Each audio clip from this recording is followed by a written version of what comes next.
โดยสบายดีเออกินข้าวกินน้ำแล้วบ่กินแล้วเ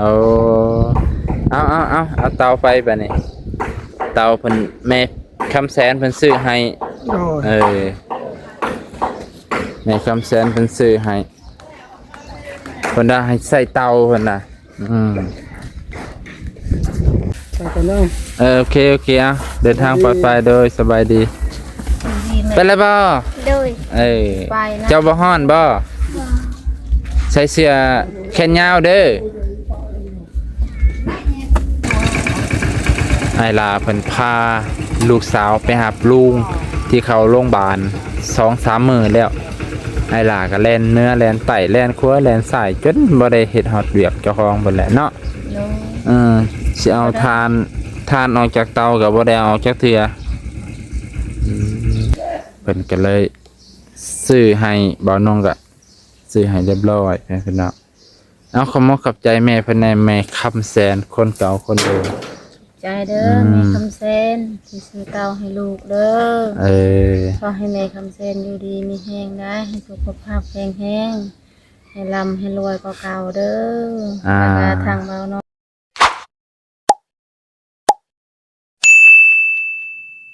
สบายดีพ่อแม่พี่น้องบัดสุขุทุกคนเด้อสวัสดีครับพ่อแม่พี่น้องฝั่งไทยยินดีต้อนรับเข้าสู่ช่องเบานุ่งตอนเช้าวันที่2 เดือนเมษาใกล้จะถึงสงกรานต์แล้วพ่อแม่พี่น้องอีก10 กว่าวันเนาะวันนี้อากาศดีแจ่มใสกำลังจากที่เบานุ่งมาที่บ้านน้องแดงพ่อแม่พี่น้องก็ถือว่าบ้านน้องแดงอยู่ดีไม่แห้งแล้วเพิ่นหายห่วงแล้วพี่น้องจะได้ก็ให้กำลังใจน้องแดงในเด้อพี่น้องอีกบ่โดนบ่นานเพิ่นก็คืนดีกันดอกเนาะผมเมียทะเลาะกันเป็นธรรมดาพี่น้องมื้อนี้ก็ได้มาเป็นสะพานบุญให้น้องนกพี่น้องเอาของมาฝากเพิ่นพี่น้องเอาเตามาฝากเพิ่นพอดีแม่เพิ่นแม่ฮักที่อยู่ประเทศออสเตรเลียเพิ่นได้ซื้อเตาถ่านพี่น้องเตาถ่านเพื่อให้เพิ่นดังไฟง่ายขึ้นเพิ่นว่าเพราะว่ายามนี้มันก็ลมแน่ก็แดดนํนะเพิ่นก็เลยมองเห็นว่าโอเค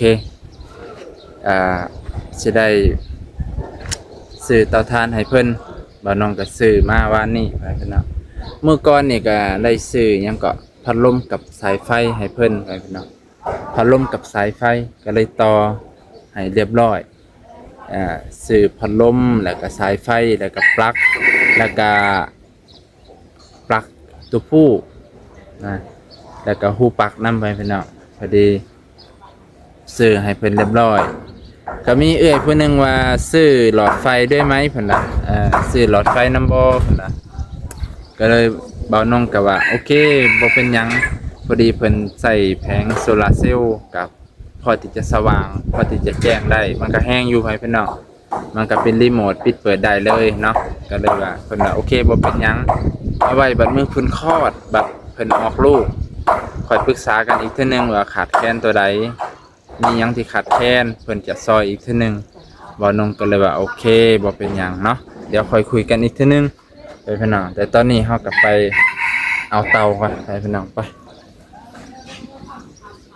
ยามนี้อากาศร้อนได้พี่น้องช่วงนี้อากาศร้อนแต่ตอนเช้านี่ยังว่าใครอยู่อากาศตอนเช้านี่โอเคอยู่พี่น้อง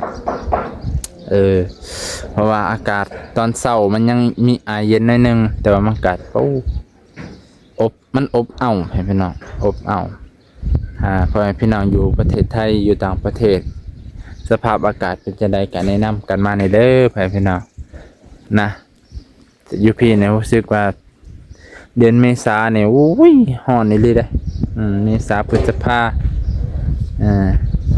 แหละพี่น้องโอ้ยนี่มันนี่ก็มากับเบาบางพี่น้องเบาบางเป็นผู้ขับรถให้เบาน้องก็ได้ถือเตาให้สบายดีเนาะพอดีเตากับมันใหญ่พี่น้องมันก็ต้องนี่เตาใหญ่มาให้ละเดี๋ยวไอ้ลาให้เพิ่นมาเอากันให้เพิ่นน่ะนี่แหละเตาบอนเพิ่นดังพื้นดังไฟ เพิ่นก็เฮ็ดทานก็เลยเอ้าแม่เพิ่นก็เลยว่าซื้อเตาให้เพิ่นโดยสบายดีกินข้าวกินน้ำแล้วบ่ กินแล้ว เอาเตาไฟไปนี่เตาเพิ่นแม่คำแสนเพิ่นซื้อให้ โดย แม่คำแสนเพิ่นซื้อให้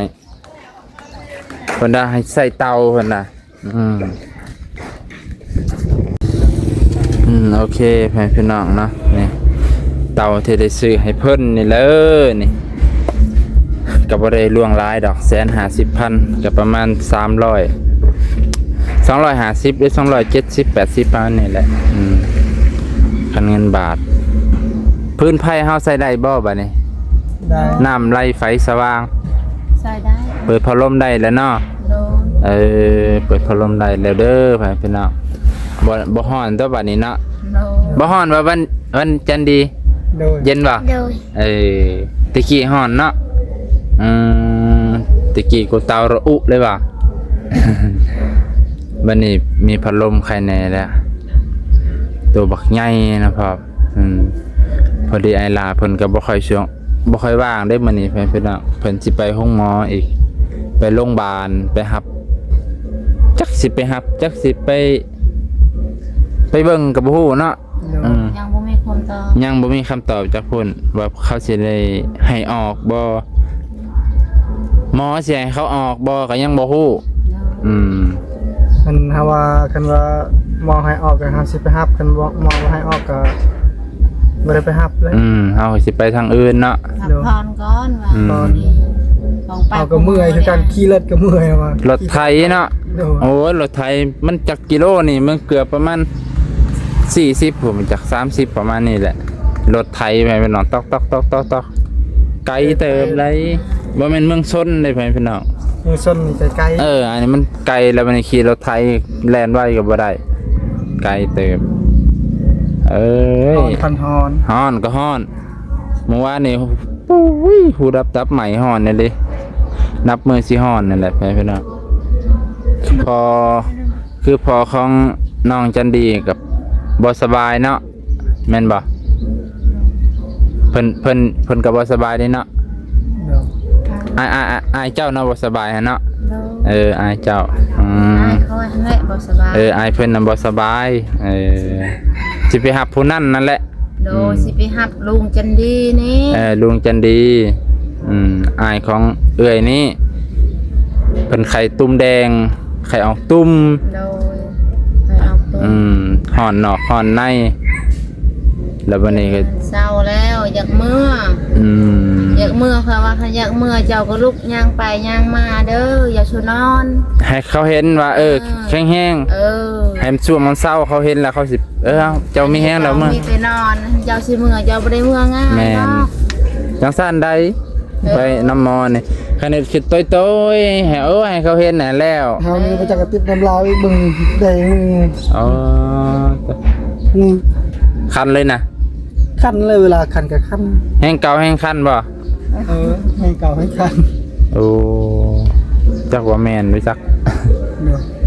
บ่ดอกหมักแดงมันฮ้อนฮ้อนก็โต อันนี้มันคันซื้อ อันนี้มันคันแบบว่ามันเพื่อ สิถือกันได้อันหนึงนั่นแหละค่อยก็คันให้กันนี่วางคา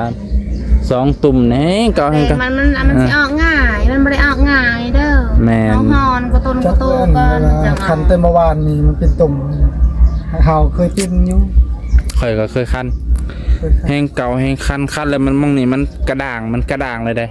หัวคือเป็นจังซั่น เฮานี่หันแต่เบ็ดหันแต่อย่างน้อยครับตั้งเกิดแต่อย่างน้อยหันเวลาที่อากาศเย็น คัน มันออกชั้นนี่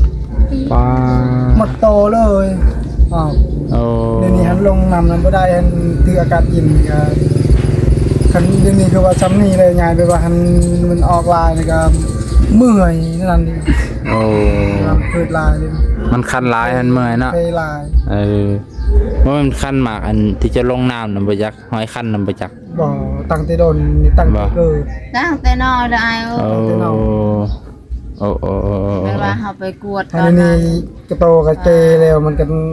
เพไปเวลามันออกสำนีต้มเป็นต้มมดโตเทหัวนี่ก็หมด โอ้ เขาคัน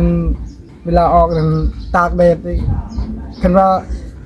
ชูชีอยู่ในน้ำอยู่อากาศเย็นนั่นมันเป็นเมื่อย โอ้ เมื่อยลงนั่น ตัวคันนะ แม่ น คันบ่คันคันบ่มาออกอันบ่เป็นหยัง เฮ้ยจังสังก็เป็นเนาะ ก็ตายยังน้อยแต่ยังฉันเขาจันดี โอ้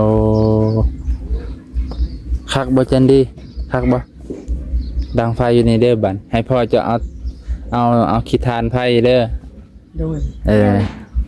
บ่ให้คายว่ะมาดังไฟโอ้บ่ไหวเด้เนาะบ่มีเงินใส่แล้วก็ลองเบิ่งเอาตัวเศษๆมันนั่นแหละมาใส่เอาส่วนมันหั่นแหละเนาะเอามาดังไฟพอจะดีว่าสิเอาไว้ยันอีเมสเฮ็ดให้ห้องน้ำเพิ่นว่าใส่ห้องน้ำทานหั่น ชิบชอบบ่ใช่ โอ้ใส่ห้องน้ำน่ะ10 สอบบ่ให้มันเหม็นน่ะบ่ โดย โอ้ยไปถึงขนาดนั้นก็ได้ดอก เขาเคยใช้แบบนั้นเลย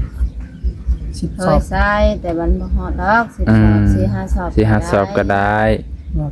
ของข่อยยังบ่ได้ใส่เลยอยู่เฮือนบ่เห็นเหม็นบ่เหม็น บ่แม่นคันเฮาเฮ็ดค่ะคันคือ คันเฮ็ดบ่คันมันบ่นี่แบบว่าเพื่อไว้แล้วนี่นะเพื่อ เพิ่น ไว้ หลังนี้เพิ่นเซ็บ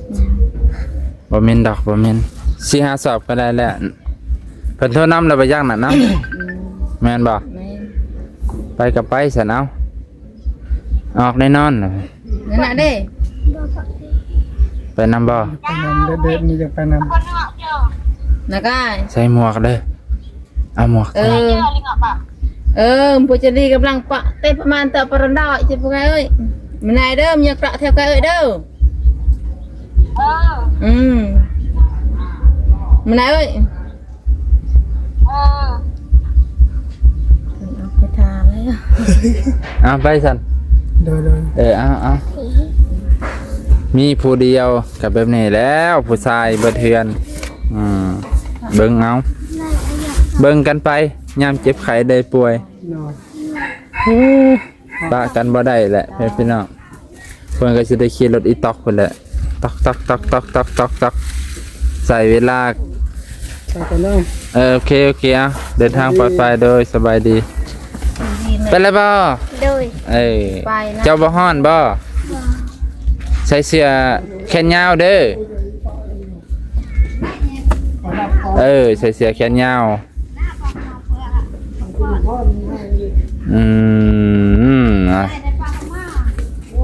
ไปน้ำพอแล้วไปพี่น้องไปครับลุงของน้องจันดีคันไอหลานี่เอิ้นจังได๋ก็ลุงคือกันบ่ลุงเนาะไปครับลุงใกล้ได้ไปเป็นางขี่รถไถไปนี่ป้าแต่ก็จำเป็นแหละแต่เขียนนอกมันก็จังซี่อยู่แล้วสิมาถามเพิ่นอาการใส่อาการท้องรู้สึกจังได๋แล้วคือว่าเจ็บปวดบ่ ดูจากมื้อแล้วเจ็บนี่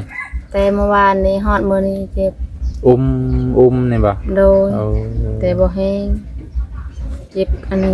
จองใส่เอว เจ็บช่วงหลังจองใส่เอวเจ็บบั้นเอวจองใส่เอวอันตอนจันดีสิออกก็เจ็บแบบนี้บ่ บ่จะดีเจ็บแล้วมันก็ตูดเลยเห็นหน้าเห็นตาเลยจะดีบ่ยาก จากว่าคนนี้สิคำสิพูนสิพาหังพามีกันเนาะออกยากในละนึงแล้วอ่ะคนเก่งก็ต้องออกยากในนิดนึงว่าดีเลยเนาะอยากเห็นร้านนี่แล้วสิเป็นจังใดหน้าตาสิเป็นจังใดเป็นว่าเจ็บแล้ว2-3 มื้อเลยได้แผลเป็นน้องเป็นสิกายคิดว่าน่าจะประมาณวันที่คิดว่าได้วันที่10ไปประมาณนี้แหละวันที่10กับวันที่น่าจะได้ออกละไปแล้วแผลเป็นน้องไอลาเพิ่นพา ลูกสาวไปหาลุงที่เขาโรงพยาบาล2-3 มื้อแล้วไอ้หล่าก็แล่นเนื้อแล่นไตแล่นครัวแล่นสายจนบ่ได้เฮ็ดฮอดเวียกเจ้าของเบิดแหละเนาะ โดย สิเอาทานออกจากเตาก็บ่ได้เอาออกจากเทื่อจ้ะคันสิไปดนก็บ่ได้พี่น้องน้องจันดีเพิ่นก็น้องนกเพิ่นก็ท้องอยู่หั่นนะไปนอนค่ำนอนคืนก็บ่ได้เนาะ โดยบ่ได้นอนมีแต่กลับไปกลับมากลับไปกลับมาวันนี้ก็ไปส่งเขาอยู่ห้องหมอก็ขับรถไทย ป้า เมื่อก็ขับรถไทย โอ้ ยาก บ่แม่นหยังพี่น้องมันเส้นทางไกลแน่แล้วก็เส้นทางช่วงนี้มันยากๆไอ้ช่วงเขตนี่พูนไปฮอดตะแล้วใครแน่ โดย ตะแล้วก็คือเก่าแล้วรถมันแล่นได้บ่ไหวแล่นได้แค่ประมาณรถไถอะไรซ้ำรถไถแล่นไวก็บ่ได้ โอ้พันสิเลขเคยได้ อันนี้สองเลข รถ2เลขไปพี่น้องเอาไปพี่น้องคิดว่าอีกจักมื้อมันในวันที่2เดือนเมษาเนาะมีนาและเมษาวันที่2แล้วน้องนกเพิ่นสิออกประมาณวันที่หยังไปพี่น้องคิดว่า ตอนนี้เพิ่นก็รู้สึกปวดท้องยังกลางค่ำกลางคืนก็รู้สึกปวดแต่บ่แห้งเนาะ โดยแต่บ่แห้งอยู่บ่ม่วน พอดีอยู่บ่ม่วนอุ้มๆนะปวดอุ้มๆช่วงนี้ก็เฮ็ดงานหนักบ่ได้นั่นแหละนี่ใครแต่ว่าเฮาก็เตรียมพร้อมหลายอย่างอยู่ที่อยู่ที่นอนพัดลมก็มีแล้วบ่ฮ้อนแล้วบัดนี้เป็นไดกะให้กำลังใจเพิ่นเด้อไปพี่น้องบัดสุขสุคนให้เพิ่นออกง่ายคลอดง่ายให้เป็นผู้ค้ำผู้คูณนั่นแหละบัดออกแล้วแม่เพิ่นว่าหยังวะบัดออกแล้วผูกแขนบ่แต่ละบ้านเฮานี่ก็ผูกอยู่บ่ผูกแขนหลาน ปุ๊บ เอา จันดีก็ยังเลยปุ๊บ ผูกคือกัน โดย ส่วนหลายเขาก็ผูกแม่เพิ่นน่ะเอาเงินเอาคำห้องไว้ทางพื้นให้เพิ่นนอนเต็งเงินเต็งคำ เอาใบ1,000ใบ2,000แล้วมันหลายๆเนาะ โดย บ่มีเงินหลายเด้เอาใบ1,000ใบ10ใบ20ปูคักก็เอาผ้าคนหนูปูนอนทับบักน้อยไปพี่น้องก็สิจบเพียงเท่านี้นะน้องนกเพิ่นก็ถือว่าใกล้สิคลอดแล้วตอนนี้เพิ่นก็รู้สึกเจ็บท้องอุ้มอยู่ให้พี่น้องถือว่าอาการก็สิคิดว่าน่าจะประมาณอีกสัปดาห์หนึ่งแหละคิดว่าน่าจะประมาณนี้นะพี่น้องเพิ่นก็เจ็บท้องอุ้มเพิ่นว่าแต่ว่ามันก็บ่แห้งเนาะเอ้าให้กำลังใจเพิ่นเด้อพี่น้องขอบใจขอบพระคุณหลายๆที่รับชมมื้อนี้มาเป็นสะพานบุญให้เพิ่นซื้อเตาถ่านเนาะเพราะว่าเพิ่นดังไฟแบบนี้พี่น้อง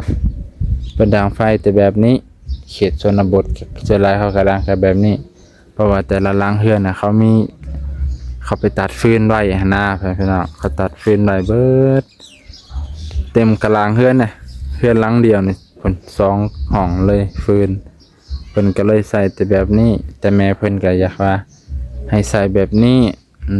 ใส่ทานมันจังสิฮ้อนไว้ยังกะฮ้อนไว้สุกไว้นี่แหละพี่น้องเนาะเพิ่นก็เลย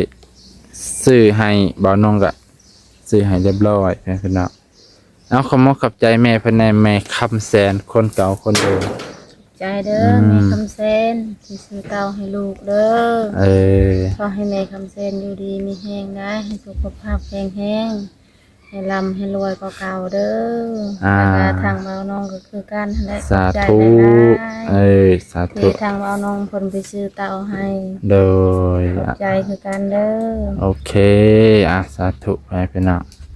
นะนี่ก็คือจากแม่แสนนั่นแหละเมื่อก่อนนะกะมาเป็นสะพานบุญให้เพิ่นเรื่อยๆไปพี่น้องก็ได้ขยายนี่กะงบของแม่แสนเบิดแม่คำแสนนั่นแหละเพิ่นได้ต่อเติมเพื่อนนี่ให้มันกว้างมันใหญ่ก็ซื้อแม่กระจาดเพิ่นว่าเพราะว่า